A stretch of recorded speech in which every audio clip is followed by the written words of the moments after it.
before we dive in, make sure to check out NordVPN. Link in the description below to stay safe online. If you're exploring a no-code tool, chances are you've come across FlutterFlow and Softr. They're both designed to help you build apps fast, no coding required. But they take completely different approaches, and which one is best really depends on what kind of app you're trying to build. Softr is designed for simplicity. You don't need any technical background. You just connect it to a data source like Airtable, choose a template, and you're off. You can build a functional web app in an afternoon. FlutterFlow, on the other hand, gives you a lot more control, but it's also more technical. It looks clean and modern, but building with it feels closer to traditional app development. It's still no code, but the learning curve is noticeably steeper.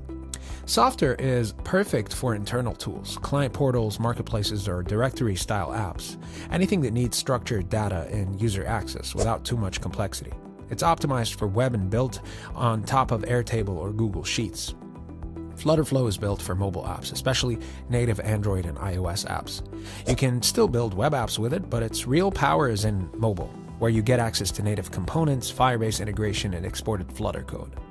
FlutterFlow apps run fast, especially on mobile, and you can dig deep into the design, logic, and backend if you need to. You can even export the actual Flutter code and build on top of it later. Softr, meanwhile, is more limited by design. It's not for heavy customization. You're working within a defined framework that's optimized for speed and simplicity. That means less flexibility, but also fewer chances to break things. Now, FlutterFlow gives you more ownership if you ever want to scale beyond no code. Your app's code base is yours.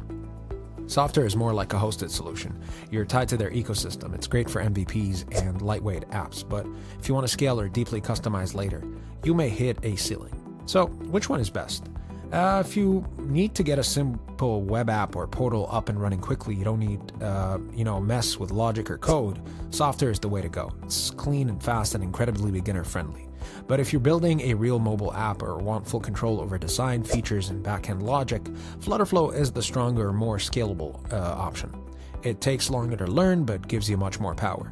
Tried either of them? Drop your experience in the comments. I'd love to know which one worked better for your project. And don't forget to use NordVPN's link in the description to keep your online protected.